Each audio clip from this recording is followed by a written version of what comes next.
Coucou, on se retrouve aujourd'hui pour une vidéo un peu spéciale et différente des autres parce que je ne vais pas vraiment vous parler de romans, je vais vous parler un petit peu plus de moi. Il s'agit d'une foire aux questions. Vous êtes plusieurs à me poser des questions et à m'avoir demandé en fait, notamment sur Instagram, de faire une petite FAQ sur ma chaîne YouTube. Ça fait bientôt 2 ans, peut-être un peu plus, que ma chaîne YouTube est en fonctionnement. Entrecoupé parce que je l'ai commencé, je l'ai arrêté, bref. Et je trouvais ça intéressant en effet de faire une petite foire aux questions. Et donc sur Instagram, je vous ai mis un petit encart, plusieurs fois d'ailleurs, parce qu'à chaque fois je perdais les questions, où je vous demandais un peu les questions que vous vouliez me poser. Et donc voilà, j'ai mon petit ordinateur qui est là avec les petites questions, et puis je vais essayer d'y répondre le plus sincèrement et de façon la plus concise possible pour pas que cette vidéo dure trop longtemps. Je vais vous parler un petit peu de tout ce qui a trait au personnel professionnel, puis à la lecture et à Bookstagram pour terminer. Donc voilà, on va débuter tout de suite. Déjà, pour ceux qui me connaissent pas vraiment, je m'appelle Louise, j'ai 28 ans, je suis en couple avec mon chéri depuis 7 ans, c'est ça, 7 ans. Et nous sommes les heureux parents d'un petit garçon de 3 ans et demi qui s'appelle Léon. J'habite dans le 93, en proche banlieue de Paris, tout proche de Paris. Voilà, un peu pour vous situer là où j'habite. Et on m'a plusieurs fois demandé mon métier, auprès de quel public. C'est vrai que j'en parle pas beaucoup. Je suis psychologue spécialisée notamment dans tout ce qui a trait aux différentes cultures et au traumatisme. Et puis, en sortant de mes études, il y a 2 ans, j'ai décidé de m'orienter notamment vers la petite enfance. Et donc, je travaille dans un centre de protection maternelle et infantile où je rencontre des parents et des enfants. Et puis, je travaille dans des crèches, voilà, différentes crèches, des crèches associatives. Le rapport que tu fais entre la lecture et ton métier, c'est une question que je trouve très intéressante. Parce que la lecture et mon métier de psychologue s'enrichissent extrêmement mutuellement, dans le sens où la psychologie me permet de peut-être me concentrer davantage sur la psychologie des personnages qui est développée dans les romans. Il m'apporte des clés parfois de compréhension. Et c'est surtout la lecture qui enrichit mon métier parce que j'aime les romans historiques étrangers, parce que j'aime les romans étrangers tout simplement, et que ça me permet d'enrichir ma connaissance des différentes cultures, ma connaissance également, en fait, mon empathie, ma connaissance de différentes personnes et de leur façon de vivre, leur façon de penser, suivant les milieux sociaux, suivant les ethnies, suivant là où ils ont grandi, suivant l'histoire de leur pays, l'histoire de leur religion. Et c'est vrai que ça m'apporte beaucoup et je m'aide énormément de façon quotidienne de mes lectures et de ce que j'ai pu apprendre dans mes lectures pour comprendre parfois un petit peu mes patients, pour parfois toucher un peu du doigt ce qu'ils peuvent ressentir et ce qu'ils ont pu vivre. Par exemple, quand j'ai des patients qui viennent d'arriver en France ou qui sont arrivés il y a quelques mois, quelques années et qui souffrent encore de cette immigration souvent forcée, qui souffrent encore de savoir leur pays en difficulté, et ben voilà, j'ai un peu une connaissance de ce qu'ils ont pu vivre par les romans, par les auteurs et autrices originaires de ces pays, qui me permettent voilà, de toucher du doigt. J'ai pas la prétention de savoir, mais j'ai cette prétention de toucher du doigt et en tout cas de faire du mieux que je peux pour toucher du doigt et pour pouvoir essayer de comprendre et de donner des conseils adaptés à eux. Voilà, j'ai fait un peu... je vous ai dit plein de choses dans cette question, mais c'est vrai que je trouve ça extrêmement intéressant. Et vraiment, la lecture a ça d'extrêmement important pour moi, c'est cet enrichissement personnel et en fait aussi au niveau professionnel. Le voyage de mes rêves. En ce moment, j'ai pas vraiment de voyage de mes rêves.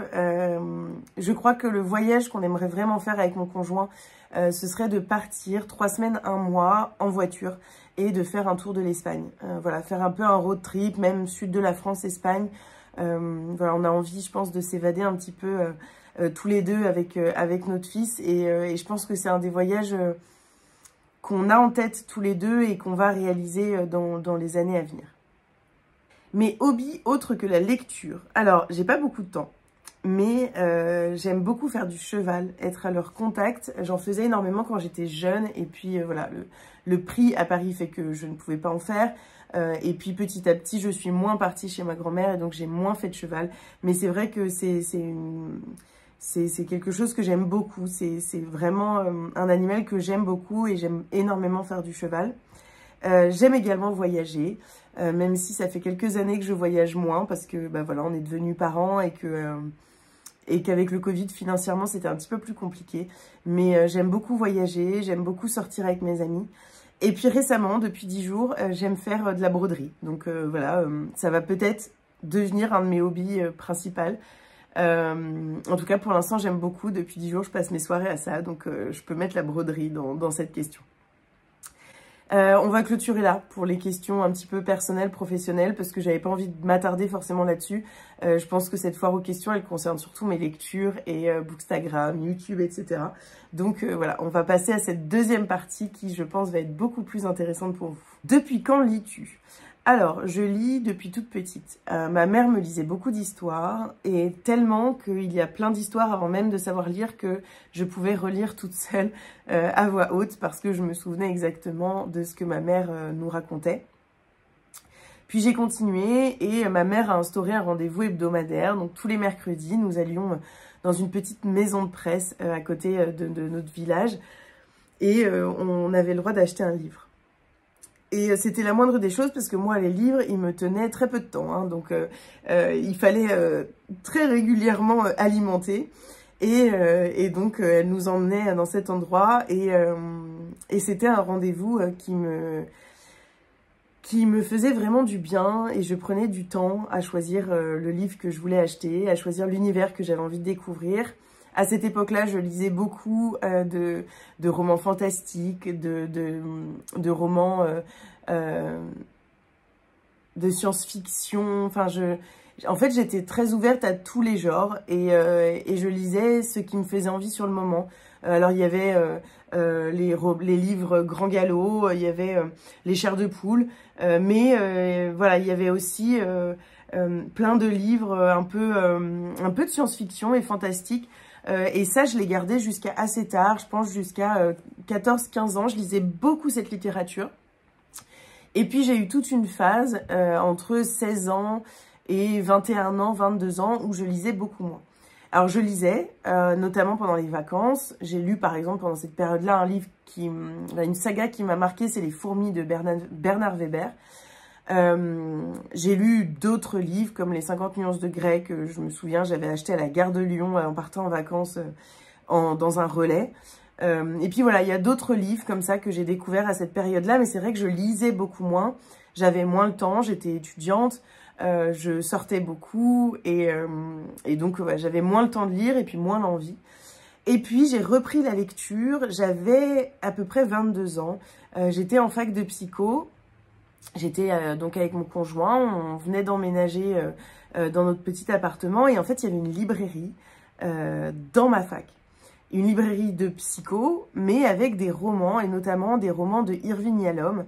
Et en fait, la libraire de cette petite librairie spécialisée dans la psychologie m'a vraiment conseillé ces livres en me disant « Écoute, ce sont des romans, parfois des essais, qui mêlent la psychologie mais qui mêlent plein d'autres choses. » Et c'est comme ça que j'ai découvert ce roman absolument incroyable, Le problème Spinoza de Irving Yalom. Et en fait, ça m'a remis dans la lecture. Et donc, j'ai commencé à aller à la librairie à côté de chez moi, qui était Lamartine, dont j'avais en plus entendu beaucoup parler. Et donc, à demander plein de conseils aux libraires, dont une qui a commencé à être presque une copine, parce qu'en fait, j'y allais tout le temps. Et elle m'a conseillé un nombre de romans assez incalculable, notamment Laura Karchytske, que j'aime beaucoup. Et d'ailleurs, j'avais acheté plusieurs de ses romans là-bas. Je les ai pas encore tous lus, mais j'en ai acheté la plupart. Voilà, je pense que voilà à peu près mon parcours de lectrice. Après, même quand je lisais beaucoup, alors quand j'étais jeune, je pouvais lire, je pense, 20-30 romans dans le mois. Peut-être même plus, parce que je dévorais les romans. Je pense qu'à partir de 22 ans, jusqu'à Bookstagram. En fait, je lisais, je sais pas, peut-être 4 ou 5 livres par mois. Ça dépendait, parfois un seul, parfois, je pense pas plus que 5. Et puis Bookstagram est arrivé et en fait, c'est vrai que petit à petit, j'ai lu de plus en plus, j'ai eu envie de plus en plus lire, de plus en plus échanger. De plus en plus de romans rentraient dans ma bibliothèque et me donnaient extrêmement envie. Et donc, voilà, je lisais aussi dans l'idée qu'après, j'avais ce livre-là à lire et que j'avais trop envie de le découvrir. Et donc, voilà, ça se passait comme ça. Mon genre préféré. Je dirais que je lis de tout. Des classiques aux romans policiers. Mais c'est vrai que depuis que j'ai découvert notamment le Problème Spinoza de Irving Yalom et puis Mille soleils splendides de Khaled Hosseini, j'ai découvert à quel point les romans historiques pouvaient me transporter. Alors, c'est les romans historiques en général, mais notamment les romans historiques étrangers sur le 18e, 19e, 20e siècle. Voilà, cette période-là de 300 ans, et soit en France, soit à l'étranger, mais c'est vrai que les romans historiques étrangers me prennent aux tripes et me plaisent beaucoup plus, peut-être parce que j'apprends plus. Je connais quand même l'histoire française, surtout qu'en plus, au-delà de l'école, j'ai fait 3 ans de droit avant la psycho, et on a quand même beaucoup appris sur l'histoire de la France, et notamment des gouvernements français, des guerres, etc. Et donc je pense que voilà, c'est les romans historiques étrangers, les romans historiques en général quand même, mais c'est vraiment mon genre de prédilection, celui qui rarement me fait défaut. En fait, je trouve que les romans historiques, ils ont cette capacité d'être complet. Ils nous offrent un voyage temporel, un voyage dans l'espace. Ils nous offrent des rencontres et ils nous apprennent. Et donc, au-delà de ce bon moment qu'on passe à lire, on se sent grandi après un roman. On sent qu'on a on a appris des choses en fait. Et ça me plaît beaucoup. Mon coup de cœur de lecture de l'année dernière, c'est très difficile. Je crois que le premier là qui me vient en tête, c'est Le sortilège de Stellata de Daniela Raimondi. Si j'y pense, je vous mettrai l'image. C'est un livre qui était sorti chez Pocket.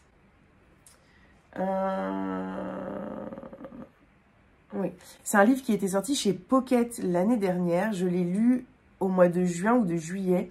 C'est une espèce de saga familiale qui suit en fait au départ l'histoire d'une Zigane et d'un Italien qui se marient, qui ont des enfants. Et c'est toutes les générations d'après que l'on va suivre par des petits chapitres. C'est vraiment une saga familiale assez étrange dans sa construction. Et j'avais absolument adoré. Et c'est ce roman-là qui me vient en tête là comme ça. L'objet de ton coin lecture préféré. Alors avant, j'aurais pu vous dire autre chose.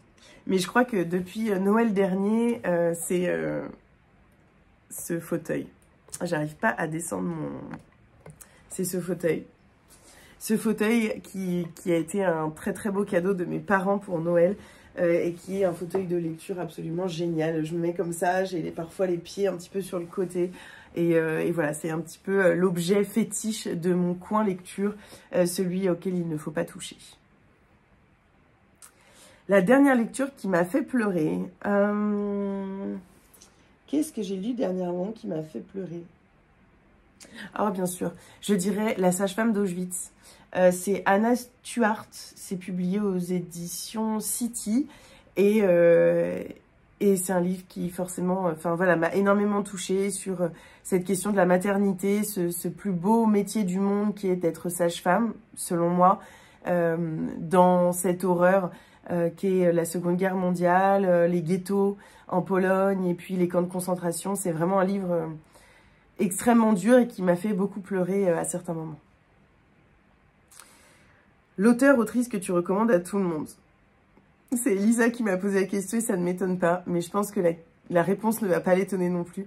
Khaled Hosseini, c'est un grand auteur, un auteur qui a su me toucher, me conquérir entièrement, notamment avec son roman Mille soleils splendides, mais Ainsi résonnent l'écho infini des montagnes et Les cerfs-volants de Kaboul sont 2 romans absolument incroyables également. J'ai lu ces 3 romans. J'ai lu également un petit texte qu'il a écrit et qui a également été illustré, Prière Prière à la mer, je crois qu'il s'appelle. Une prière à la mer, qui est un petit livre graphique, tout petit livre graphique sur la traversée de la Méditerranée. Cet auteur est vraiment incroyable et donc je le recommande à tout le monde et je vous le recommande encore une fois. L'organisation particulière. As-tu une organisation particulière dans tes lectures ou fais-tu au feeling? Alors, je m'organise. J'essaye en tout cas. Ça dépend des mois, ça dépend des semaines, ça dépend des jours. En fait, j'aime bien avoir une pile à lire du mois. Alors, je fais pas sur un an, hein, je fais au mois... Enfin, quand j'ai des idées, en fait, je rajoute des livres. Parfois, ma pile à lire du mois, il y a 30 livres. Et puis, je pioche dedans. Donc, voilà, c'est un petit peu organisé quand même. J'ai quelques lectures communes, j'ai quelques livres que je veux lire ce mois-ci parce que, par exemple, c'est une lecture de Noël et donc je veux la lire en décembre. C'est une lecture de l'automne et donc je veux la lire entre septembre et novembre. Enfin voilà, il y a des livres comme ça où je sais que c'est le moment de les lire et donc que je vais les lire à ce moment-là et que sinon ils devront attendre un an avant d'être lus. Il y a des romans que j'ai très envie de lire maintenant tout de suite et donc je sais qu'ils vont être lus dans le mois. Par exemple, je pense au roman là que je viens de recevoir. Hop, Les combattantes qui, je pense, va se rajouter à ma pile à lire de juin, qui était pourtant déjà bien remplie, mais voilà, je pense que je vais l'insérer, quitte à en mettre un autre au mois de juillet. Voilà, en fait, j'organise tout en étant très souple. Enfin, si j'ai envie d'autre chose, j'ai envie d'autre chose, je me force absolument pas. C'est un planning vraiment pour moi parce que j'aime bien. Ça me fait penser à Magda qui adore les tableaux Excel. Moi, mon tableau, c'est Numbers, dont je me sers tout le temps avec l'application aussi Notion. Et en fait, voilà, je suis une dingue de ça. Sur mon ordi et sur mon téléphone, tout est connecté. Et en fait, je passe mon temps à remplir mes tableaux et à prévoir un petit peu. Mais parce que j'aime ça. En fait, ça fait partie de ce que j'aime. C'est comme j'ai un agenda personnel, professionnel. J'ai un agenda pour la lecture et pour YouTube, Insta. Enfin, en fait, j'aime prévoir les choses dans ma vie quotidienne en général. Donc voilà. Alors, Emma me demande, comment arrives-tu à trouver le temps pour lire, surtout avec ton petit?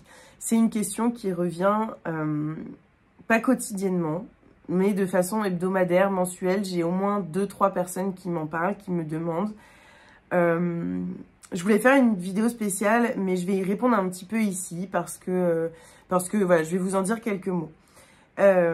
Déjà, en règle générale, en fait, j'ai 4 lieux de travail différents. Je mets à peu près une demi-heure, 3/4 d'heure à aller à mon travail le matin, donc de chez moi à mon travail en métro.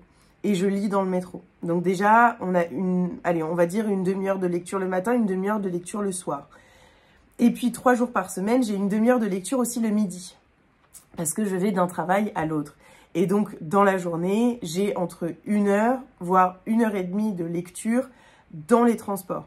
Parfois, ça peut être plus, ça peut être 2 heures s'il y a un problème de métro, s'il y a de l'attente dans le métro, si je décide de prendre le bus. Enfin voilà, il y a plein d'aléas qui font que j'ai minimum 1h30, voire 2 heures de lecture dans les transports par jour, ce qui est énorme. J'ai un rythme de lecture suivant les livres et l'écriture, la police d'écriture, entre 70 et 100 pages de l'heure. Par exemple, les Charleston, souvent, je suis plutôt à 100 pages par heure, alors que des romans comme, je crois pas que ce soit Pocket, mais il y a des livres qui écrivent en plus petit ou qui sont plus denses. Je vais mettre plus longtemps à lire et donc ça va être plutôt 70-80 pages de l'heure. Et puis, donc, au-delà de mon temps en journée la semaine, j'ai également entre 30 minutes et 1 heure, 1h30 de lecture le soir, quand mon fils est couché, mais aussi à d'autres moments, en fait, si j'ai envie d'aller me poser pour lire et que Léon est occupé à autre chose. Et voilà, c'est vrai que c'est assez simple pour moi de trouver du temps pour lire. Et puis, quand j'ai envie de lire et envie de me poser dans un roman, mon conjoint fait en sorte que je puisse le faire. Donc, voilà, j'ai cette capacité aussi assez facile de le faire. Et donc, voilà, si on compte, en fait, je peux lire presque un roman de 300 pages par jour. Donc, voilà, forcément, mon rythme de lecture est assez dense. Après, je lis pas tous les jours. Il y a des fois ou dans les transports, je vais scroller sur mon téléphone, ou je vais appeler ma maman, ou je vais croiser ma maman dans le métro parce que parfois on le prend ensemble le matin. Donc voilà, ça me fait 20 minutes de lecture en moins parce que je prends mon premier métro avec elle. Voilà, il y a des aléas comme ça. Le vendredi, je ne travaille pas, donc je peux lire. Et ça, bah voilà, j'ai au moins 1 ou 2 heures de lecture dans cette journée-là parce que ça me fait du bien et que ça fait aussi partie de ce pourquoi j'avais envie de garder ce vendredi de libre. Et puis le week-end, ça dépend vraiment des week-ends, mais j'ai toujours au moins 1 heure par jour pour lire. Voilà, minimum 1 heure par jour pour lire, parfois beaucoup plus. Ça dépend de ce qu'on a de prévu, ça dépend de ce que mon conjoint fait, parce que souvent il part avec notre fils au parc avec un copain à nous et son fils aussi. Et ils se font une journée comme ça tous les 4. Et donc voilà, dans ces moments-là, le samedi, bah, je suis un peu toute seule à la maison et donc j'en profite pour bouquiner. Et puis aussi, le fait que je lise beaucoup, Léon, qui a 3 ans et demi, a pris un peu le pli de ça. Et donc parfois, je m'assois dans mon canapé pour lire un petit peu quelques pages. Et lui, en fait, il vient s'adosser contre le canapé avec un bouquin et puis il tourne les pages. Et donc, bah, voilà, ça permet d'avoir 10-20 minutes de lecture à peu près, entrecoupées, parce que souvent, il pose des questions, il a envie d'interagir. Mais voilà, c'est à peu près comme ça que j'arrive à trouver le temps pour lire. Mon rythme de lecture par mois, ça dépend, entre 7 et 15, je pense, ça dépend des mois. Je pense que ça dépend des mois, mais entre 7 et 15, je dirais. Ma maison d'édition préférée, c'est difficile. C'est difficile parce que j'ai beaucoup de maisons d'édition que j'aime beaucoup. Alors, je suis une grande fan de la maison d'édition Charleston.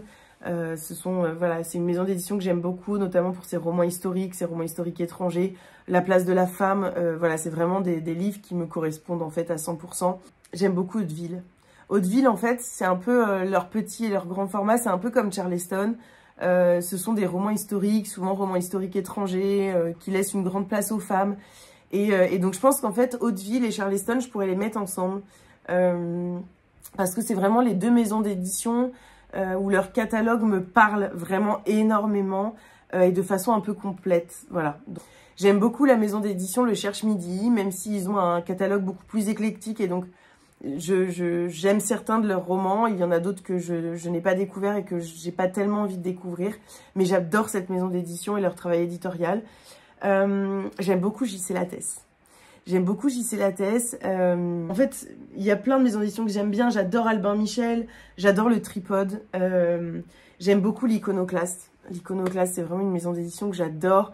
Enfin voilà, en fait, j'aime plein de maisons d'édition. Et puis en poche, je pense que j'ai quand même une grosse préférence, et d'ailleurs ça se voit dans ma bibliothèque, pour les éditions Pocket et les éditions J'ai lu, qui sont 2 maisons d'édition que j'aime beaucoup. J'aime beaucoup 10-18 également, Gallmeister. Donc voilà, pour vous dire un petit peu là-dessus. Utilises-tu une application? Alors j'imagine que c'est application de lecture. J'utilise un peu Babelio, mais je m'y tiens pas trop. Moi non, je m'y tiens pas trop. Mais je note, comme je vous disais, tout sur Numbers et sur Notion, qui sont des applications basiques, mais je m'en sers pour la lecture. On passe à Bookstagram et Booktube pour terminer. Alors, on m'a demandé depuis quand je suis sur Instagram et comment j'ai eu l'idée de me lancer. Alors, pendant ma grossesse, donc j'étais enceinte en 2018, je suis tombée sur... Enfin, j'ai commencé en fait à être un peu sur les réseaux parce que j'étais plus chez moi. Et je suis tombée sur des comptes Bookstagram. Alors là, comme ça, je pense à Estelle Petite Lectrice, à Audrey, Le Souffle des mots, et puis à Sarah, Mrs. Book qui remonte. Je pense qu'il y avait d'autres comptes que j'ai découvert à ce moment-là. Donc c'était avec mon compte personnel. Et puis voilà, donc j'ai commencé à suivre comme ça des comptes, à regarder quelques vidéos YouTube de temps en temps quand je m'ennuyais un petit peu. Et ça m'a donné des idées de lecture. D'ailleurs, c'était pour ça que je cherchais, en fait, je cherchais des idées de lecture et je suis tombée comme ça sur elle, sans savoir du tout qu'il y avait une communauté en fait derrière. Pour moi, je voulais juste les avis lecture. Je crois même pas que je commentais et que j'aimais les publications. Juste, je cherchais des idées de lecture et donc je regardais les couvertures, un peu les avis comme ça en diagonale et j'essayais de remplir un peu ma wishlist pour mes petites virées à la librairie. J'avais commencé aussi à suivre Steph de Piketty. Ce qui fait qu'à ce moment-là, j'étais un peu entre des envies de livres contemporains, de littérature historique aussi, parce que j'avais commencé à découvrir un peu Irving Yalom notamment, et puis des romans young adultes et des romans fantastiques. Voilà, j'étais un petit peu entre les deux à cette période-là. Et puis j'ai découvert de plus en plus de comptes parce que les suggestions Instagram, hein, vous commencez à connaître. Et donc parfois ça a quand même du bon. Et puis le 2 mai 2020, donc vers la fin du confinement je crois, j'ai lancé mon compte. Comme ça, un peu, j'avais envie de parler des livres que j'avais aimés récemment. Et j'avais envie d'échanger, je me sentais très seule. Parce que j'avais accouché de mon petit garçon, je m'étais un petit peu renfermée, puis j'étais jeune. J'avais 25 ans, j'étais étudiante. Et en fait, je me suis retrouvée un petit peu toute seule parce que mes copines n'étaient pas du tout là-dedans. Elles n'avaient pas d'enfants, elles étaient étudiantes. Et donc, on n'avait pas la même vie. Et je me suis retrouvée un petit peu toute seule avec mon fils et mon conjoint. Et j'avais besoin de rencontres. Et quand j'ai commencé à ressortir, parce que j'ai été aussi très collée à mon fils, quand j'ai réussi à ressortir un petit peu, et 2 semaines après, le confinement est arrivé. Et voilà, j'avais besoin de rencontrer des gens, j'avais besoin d'échanger, j'avais besoin de partager des choses. Et donc, j'ai ouvert mon compte Instagram le 2 mai 2020, à la fin du confinement. Et puis, ça a été une révélation un petit peu pour moi parce que je me suis très rapidement liée d'amitié avec plein de personnes. Là, comme ça, les premières à qui je pense, il y a Miana. Je l'appelle comme ça parce que c'est son pseudo sur les réseaux et que je ne sais pas si les autres connaissent son vrai prénom. Mais avec qui j'ai fait ma première lecture commune sur les éplucheurs, le cercle littéraire des éplucheurs de patates, je crois. Ça a été une super rencontre. D'ailleurs, j'avais été très touchée qu'elle vienne chez moi pour qu'on se rencontre en vrai aussi. Mais voilà, ça avait été une super rencontre. Et puis Amélia de Idée Lecture, qui a été aussi une incroyable rencontre. Et d'ailleurs, on papote toujours aujourd'hui. Voilà, il y a des rencontres comme ça que j'ai faites à ce moment-là. Et en fait, ça m'a montré que c'était absolument génial. Et qu'en fait, au-delà de partager ces lectures, on pouvait aussi rencontrer plein de monde. Et même peut-être se faire des copines. Et d'ailleurs, c'est ce qui est arrivé. Et ça, c'est je trouve, la beauté, la grandeur de Bookstagram. C'est toutes ces rencontres. Et des rencontres qui, en plus, se sont vraiment... elles se sont incarnées dans la réalité, mais c'est pas juste on se rencontre puis on se parle pas jusqu'à la prochaine. On échange presque quotidiennement et on est là les unes pour les autres et on a envie de se voir et on se manque. Voilà, donc voilà. Je vais m'arrêter là parce que sinon je peux continuer des heures. Elisa m'a demandé ce que j'aime sur Bookstagram et ce que je déteste. Je pense que ce que j'aime, je viens de vous en parler. C'est que Bookstagram, pour moi, c'était un moyen de découvrir des livres pour pouvoir aller remplir ma bibliothèque. Et puis, en fait, je me suis rendu compte que c'était beaucoup plus que ça et que ça me permettait de rencontrer des gens, de découvrir des maisons d'édition, de découvrir des styles de littérature, de découvrir des auteurs, des autrices. Ça me permettait aussi une ouverture vers les salons, parce que moi j'allais au salon de Montreuil que je connaissais depuis que j'étais petite, mais je faisais pas vraiment de salon. Et là, j'ai eu envie parce que je retrouvais les copines, j'allais aux événements comme la Garden Party Charleston. Et en fait, voilà, ça m'a ouvert tout ça et je pense que c'est le positif. Et le positif, c'est tous ces échanges quotidiens bienveillants, c'est tout ce partage, c'est toutes ces découvertes. Ça, pour moi, c'est ce qu'il y a d'essentiel en fait sur Bookstar. Ce que je déteste, j'ai pas envie d'en parler. J'ai d'ailleurs fait un post, comme par hasard, ce matin-là, où je filme cette vidéo. Et pour le coup, c'est pas fait exprès. J'ai sorti un post sur, justement, le fait que en ce moment, je trouve que Bookstagram, alors peut-être que je me rendais pas compte avant, mais devient un peu une scène de compétition, de jalousie. Je lis complètement ça, je relis, pardon, complètement ça à tout ce qui s'est passé là au niveau médiatique avec BookTok, machin.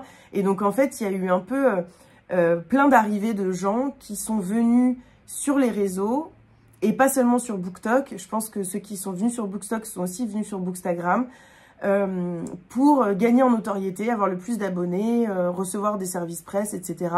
être pris à des partenariats, être pris à des... Et en fait, on en a perdu l'essence même de ce pourquoi on s'inscrit ici. Et donc, je trouve qu'il y a énormément de jalousie, énormément de compétition, beaucoup de drama là où il ne devrait pas y en avoir. Chacun devrait regarder à sa porte, faire ce qui lui parle à lui, sans critiquer forcément ce que font les autres. On a tous notre vie, on a tous nos principes, on a tous nos valeurs, on a tous nos envies de faire.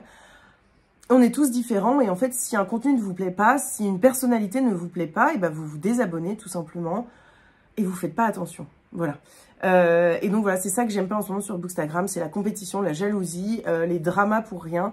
Mais on va s'arrêter là parce que justement, mon post de ce matin, il disait il faut qu'on se concentre en fait. Il faut qu'on se remette sur ce qui est Bookstagram en fait à la base.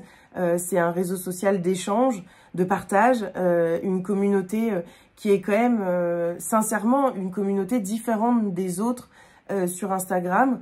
Alors j'en connais pas énormément, mais en tout cas la communauté du livre, on est là pour partager notre passion pour la lecture. Enfin, c'est pur, il y a rien de plus sincère en fait. Enfin, on est juste des lecteurs et des lectrices et on partage nos lectures et on échange et on découvre. Je sais pas, voilà, c'est quelque chose qui un peu me dépasse. Je le dis comme ça. Et puis voilà. On va passer à YouTube. Alors, pourquoi je me suis lancée sur YouTube? Ça va être un peu les dernières questions là. Je me suis lancée sur YouTube parce que j'étais un peu brimée par le nombre de caractères sur Instagram, comme beaucoup. Et puis parce que je pense que j'aimais beaucoup regarder les vidéos YouTube, notamment de Mrs Bookiermonde, Petite Lectrice, etc. Et j'ai eu envie de partager également ma passion pour la lecture sur YouTube. Et puis, je me souviens que ce qui m'a décidé à me lancer, c'est que j'avais envie de faire des vidéos sur la littérature féministe et notamment les violences faites aux femmes dans la littérature. Je voulais sortir 3 vidéos alors je crois que c'était au moment de la journée contre les violences faites aux femmes en novembre. Je pense que voilà, c'était à cette période-là. Et donc, j'avais décidé d'ouvrir ma chaîne YouTube pour pouvoir sortir ces vidéos et pour pouvoir vous parler de ces romans sur les violences faites aux femmes et sur le féminisme en général. Et donc, voilà comment je me suis lancée. Et puis, j'ai eu toute une période où je n'ai plus du tout posté parce que j'avais pas l'envie, parce que j'avais pas ce petit truc, j'arrivais pas en fait à trouver ma place sur cette plateforme. C'était très personnel, mais j'arrivais pas à trouver ma place, moi, ce que j'avais envie de faire. Et puis en fait, tout d'un coup, je me suis rendu compte que déjà, j'avais bien envie de faire des vlogs. Et puis que ce qui m'intéressait, c'était de faire des vidéos thématiques. Donc les idées arrivent petit à petit. Je tourne très peu de vidéos en avance parce que souvent, j'ai pas d'idées. Puis mes idées viennent comme ça en regardant un peu ma bibliothèque. Mais voilà, c'est ce que j'aime sur YouTube. Et c'est pour ça que je me suis lancée. C'est pour ça que je me suis relancée il y a quelques mois. C'est pour ça que je suis revenue un peu complètement sur YouTube. Et on va terminer par les chaînes que je suis assidûment. Et là, c'est super dur. C'est super dur parce que j'en suis beaucoup. Sincèrement, j'en suis même peut-être un peu trop. Bon, j'aime beaucoup forcément les chaînes des copines parce que ce sont des copines et que c'est très agréable de regarder des copines. Voilà, on a un peu l'impression d'être avec elles et donc c'est trop cool. Et en plus, elles ont des chaînes géniales. Bien sûr, il y a la chaîne de Steph, de Piketty, que je regarde depuis très très longtemps et que je continue à regarder malgré qu'on ait des lectures complètement différentes en fait. Et ben j'adore sa façon d'être, sa façon d'échanger, sa façon de parler, sa façon de transmettre. Je regarde également les vidéos de Sophie, du Café des Livres, bien sûr. Parfois les carnets de bord de Estelle, Petite Lectrice, pas toujours. Je regarde également les vidéos de Sarah, Mrs Bookiermonde, bien sûr les vlogs de ma chère Pascale, entre deux pages. Je regarde les vidéos de Manon, les lectures de Manon, les vidéos de Laura, les mots des autres. Les vidéos que j'adore, c'est Jeannot se livre. Je ne sais pas si vous connaissez, je trouve ça absolument génial. Je regarde aussi les chroniques du hérisson, Audrey le souffle des mots. C'est un peu pareil que Steph de Piketty. Je lis des romans complètement différents. Mais j'adore ces vidéos et je regarde toutes ces vidéos et je les attends d'ailleurs avec grande impatience à chaque fois.